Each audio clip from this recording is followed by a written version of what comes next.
Welcome to the Tudor Dixon podcast. I'm Tudor Dixon, and I'm excited to have you join us for the podcast where we want to focus on true stories of Americans from all walks of life.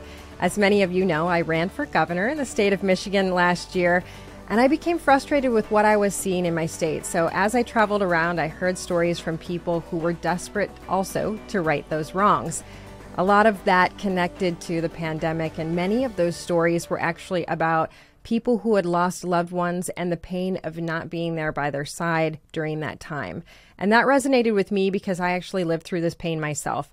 My grandmother died alone in a nursing home, but interestingly, it wasn't COVID that ended her life. She was suffering from a broken heart. And so many people that I talked to in Michigan went through the same thing. So in Michigan, our nursing homes were locked down, and then folks were actually allowed to go outside and meet family members outside, but then they locked down again. And I remember one of those last conversations I had with my grandmother. She looked at me and she said, "I don't think I can do this anymore."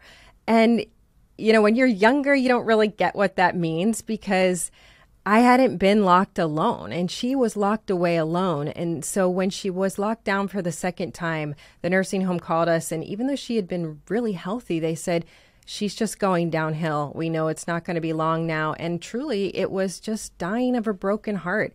And I remember looking through the window with my girls. We were holding my girls up to the window to say goodbye to her, and looking down the row and seeing families down the row, looking in the windows to say goodbye to their loved ones and thinking, how can this be happening? It just was so surreal to not be able to hold their hands and say goodbye. And my guest today has a similar experience, a little bit more severe than that, but I want her to share that. I want to say this about her. She is an incredibly unique woman. And I say that because you've likely watched this woman on TV. And when you watch her, you can just feel the joy that comes from her. And I want to explain that because I think oftentimes people mistake joy for happiness, but joy is really a heart condition. And joy comes directly from your soul. And I would say that this is truly visible when you see Janice Dean. I think that's why it's so powerful to hear her advocate for nursing home victims. And she did this in New York. That experience drew her to other people. She calls it a David and Goliath story. And I think if you think about what she was able to do, she was really talking about this and going up against Governor Andrew Cuomo, the Goliath of New York, someone who was being held up as someone who was going to run for president. He was getting Emmy awards for presenting his COVID plan. And she, the whole time, knew what this had done to her personally and done to so many other people in the state of New York. So Janice, she spends her days as the senior meteorologist for Fox News, but she is blessed with the gift of storytelling like no one else. And through the pain of her own crisis, she brought us the book, I Am the Storm. It's inspiring, it's American, it is strength, and above all else, it is faith. And I'm excited to dive into the details today with Fox News senior meteorologist and author, Janice Dean. Welcome to the podcast. Oh, Tudor, congratulations. This is a great forum for you because you are such a great communicator. I watched you when you were running for governor. I obviously know your story, and I'm so glad that you have this platform now to talk to regular Americans who are still 3 years later wondering what happened, not only to people we lost, but the origins of COVID. I think it's really important that we lean on our government officials to have a full investigation and hearings, because we can't go through something like this again. And if we don't dig deep and find out the really big problems, the deadly problems that our government, led us into, then we're going to do that again. So I'm really grateful to you and your advocacy, and I'm really proud of you right now for taking this next step into broadcasting because you're good at it.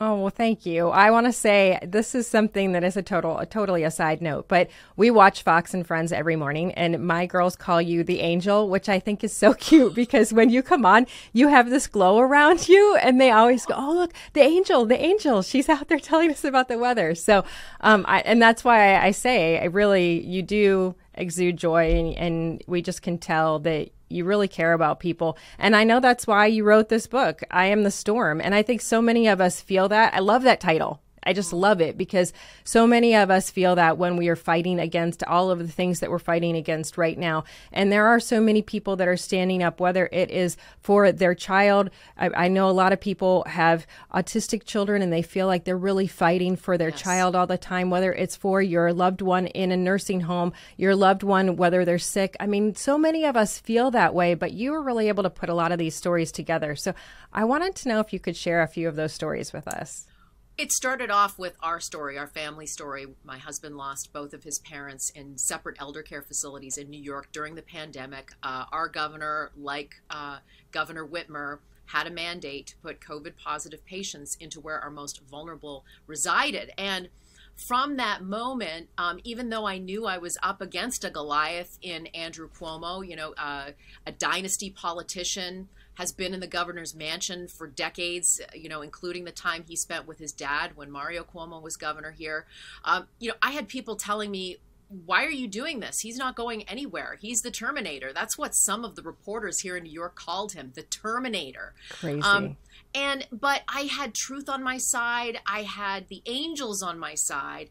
And I thought it was important, because my family went through this and thousands of others, that I use my platform here at Fox to be able to deliver that message. And I'm so grateful that they allowed me to do that.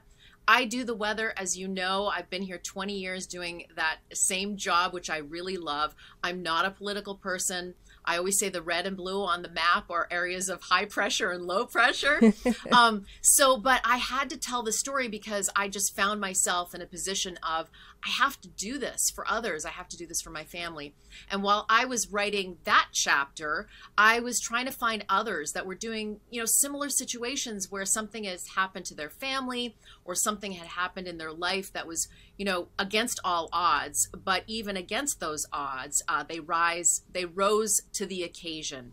And so some of the stories, obviously, a lot of them are COVID related. You talked about parents and what they were seeing in schools, and the fact my little boy couldn't sit in front of an iPad all day. He was having breakdowns. He was having anxiety attacks. So we actually put him in a Catholic school, which was closed for 1 day during the pandemic. And I think a lot of parents realized, we have to stand up. We're our kids' best advocates. So I have stories about that, about parents who decided that they were going up against school boards to try to make it a better place for their kids and other kids. My husband is a firefighter, so one of the stories in there is about Ray Pfeiffer, a good friend of ours, who sadly passed away a few years ago from 9/11 related illness. And he spent his dying days going to Washington, D.C. to beg, lawmakers to pass laws and health care so that our government would take care of those who were dying after digging at ground zero for months. So that's a story that I really identified with, because he was up against so much, and he used his power to be able to tell a story that he was dying of the same cancer, and that he knew he was going to die, but he wanted to make sure that healthcare was in place for his brothers and sisters who were also dying of the same related illness. Well, I love this, because I think that so oftentimes people feel like they can't do anything for themselves, that they're stuck in a situation. And I think that the pandemic really gave us that moment where folks said, okay, I have to advocate for myself. And we have moments like this throughout life. I had this moment when I was diagnosed with breast cancer. And it's just funny, because the number of people in your life that say, you have to immediately do something, go with the first doctor. The doctor is telling you this. And you realize in that moment, I have to figure out what is best for me. And I went from doctor to doctor until I got the story that was, okay, this is going to be my story. This is how I'm going to go forward. And you mentioned sending your son to Catholic school. That same thing happened to us as well, because we were in the public schools. And my husband and I are both working, and we thought, what is going to happen? They're never going back to school. We don't know. So we put our kids in private school, and it was just, I like to look at the blessings through crisis, and that was a real blessing for us, because that changed their lives, just the way they interacted with other students, with teachers. And it sort of kind of pushed this whole school choice movement across the country. So I think that these moments that you're talking about, kind of empowered people to think about life in a different way and take life by the reins on their own, don't you think? Yes. Absolutely. I think the pandemic really shook us up because we were kind of locked away. We were put into a box and we didn't want to be in that box anymore. And we saw what was going on. The thing that made me crazy is we weren't able to see our loved ones before they died, but yet it was encouraged to go out and protest the Black Lives Matter. And listen, I'm all for protesting. You do what you have to do to raise awareness for your cause. But the fact was they were giving them privileges that we could not have. So, to be locked away and see all of this happening in real time, it's like, you were living in a bizarro world. And we really did rise up as parents, as people who were seeing these injustices being done in front of our eyes and rising to the occasion. And we were lucky that we were able to find the Catholic school. I was a big believer in public school. I went to public school. Yeah, me too. So, and we were lucky that we were able to have the money to do that. Many people don't. And we are supposed to be taking care of our kids, especially underprivileged children. And we did them a huge disservice, like we did for our elderly. So that was the premise of the book. And, there are great stories in there as well that aren't, listen, out of tragedy comes purpose, I believe. But, there are also a wonderful story about a woman who is going to turn 100 years old.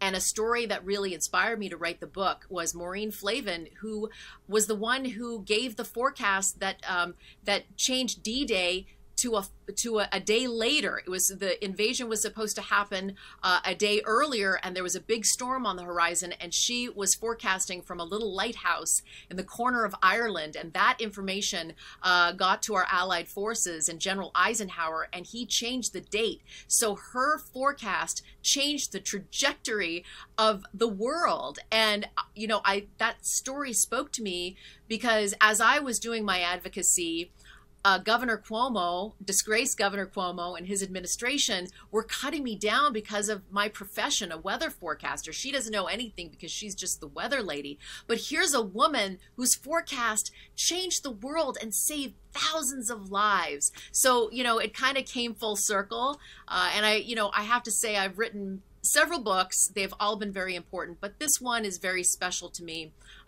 because of all of these great people and these stories that maybe people have never heard of before.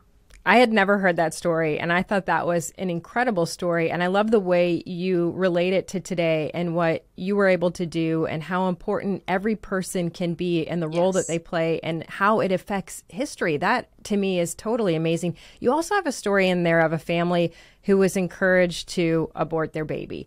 And that, to me, is incredibly powerful because I had a family member that was in the same situation. They found out that the baby would be born without a left hand, and it was interesting because immediately the doctors were like, here's the information about abortion. And there was this process of going through and saying, okay, but this is a baby that's not going to know any different. That'll be all she knows is life without a left hand. And does that mean that life is not worth living? And just going through that process of discovery and the love of this child and watching this child come into the world and pushing back on that establishment. But you had a similar story in there. Will you share a little bit about that? Yeah, they called the baby David because of David and Goliath and the battle that they were going to face with this child. It brings tears to my eyes because she literally, David's mom told me about the moment that she was in the hospital room with the doctor and saying, your baby is probably not going to live. And if the baby does live and you give birth, he's probably going to die within hours. And they did. They gave her, the options. You either have the baby and he's probably going to die, or, you terminate the pregnancy. And there was sort of a leniency towards that. But they decided, the Detweilers, that they were going to have this child. They're a family of great faith. And they didn't even think about terminating the pregnancy. And now baby David is, 3.5 years old.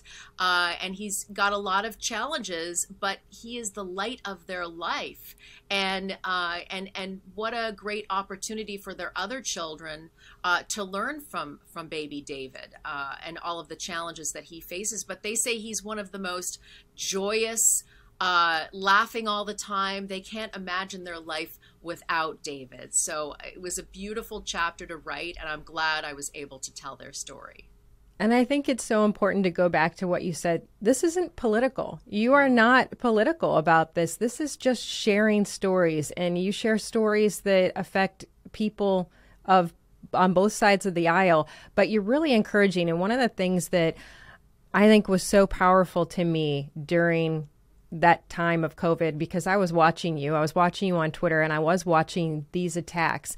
And sometimes these attacks are so silly, and yet they still can get to you deep down. I mean, I obviously went through running for governor, and people say ridiculous things, but if you let them, they can take you down. And there were the attacks that would say, stay in your lane. Even Twitter, I noticed, was saying, is this weather related? What did you think when that happened? I knew they were censoring me. Somehow there was, I don't know how they would do it, but if I would tweet, every time I would tweet something about Governor Cuomo or mandates or something having to do with the seniors that died in nursing homes, people would send me screenshots of my tweet saying, is this tweet about the weather? And they had to say yes or no, click on it. So they were clearly trying to censor me or trying to silence me that way by saying, hey, lady, stay in your lane. You're only supposed to be talking about weather here. I still don't know why that happened. I'd love Elon Musk to look into that, because I don't know if that happened to anyone else.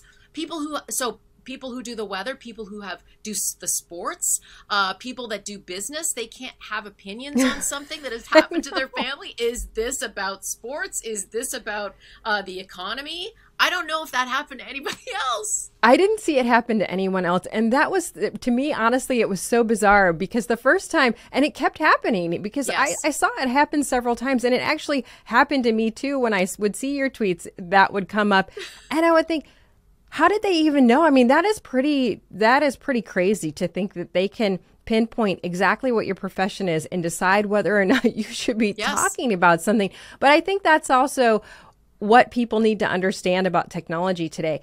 People can really, these other countries can go in and they can determine everything about you. And that's why we do have concerns about social media.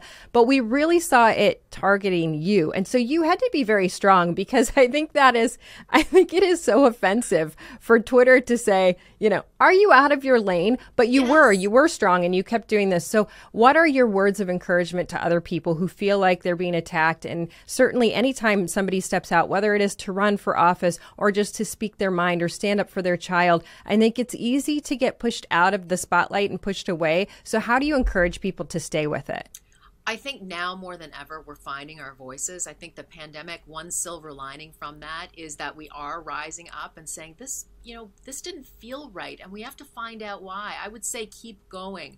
And in advocacy, it's not a week, it's not a month, it's years, it's a lifetime, right? And I have met so many wonderful families, through our grief, we have met families that have gone through the same thing, and they're the ones that give purpose and give strength, right? There's strength in numbers. I found that if you have a message and it resonates and it's truthful, you're going to find others that will stand with you to deliver that message as well. And I think that's so important. The book is called I Am the Storm. It's because, that saying, the devil whispers to the warrior and says, you're not strong enough to withstand the storm. And the warrior says, but I am the storm. And I think that's what I carry with me, is I had truth on my side. I had the angels on my side. And I had the tremendous support of so many others that were lifting me up as well.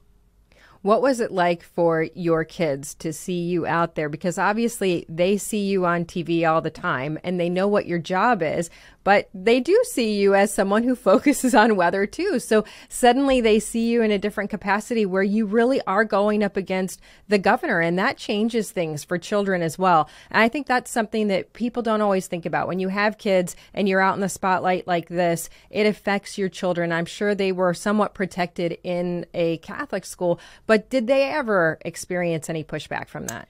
That's a good question. I mean, as we were going through it, I would tell them what I was doing. I mean, I had a home studio at the time because we weren't coming into Fox during the pandemic. So I was lucky enough that I had a great company that built a studio inside my house in a spare room, and my kids would hear me, right? I would do the weather, and then I would do another report about Andrew Cuomo, and they would come out and they're like, Andrew Cuomo's a bad guy, right, Mom? And I'm like, listen, I don't know what he's like as a person. I can just tell you what I know and what his leadership did to our family. And I think they know that what I was doing was important. They have not read the book, they're 12 and 14, but they know their mom is a strong lady and will stand up. And I write the small story in there that is very relevant of my youngest son being bullied in school. And that was very tough because I did everything I could as a parent. This was happening in the Catholic school, by the way, after we put him in. He was new, and he was getting bullied, and he would come home crying. I did everything I could in my power. I talked to the teachers. I went into the principal, and we did everything we possibly could until one day the bully decided to target one of Theodore's buddies, and he stood up for his friend. He would come home crying and not stand up for himself, but he stood up for his friend in the schoolyard against this bully. And he came home and told me that and how proud he was. And I just thought to myself, my goodness, if there's any lesson that I could give, it's standing up for others that's sometimes more important.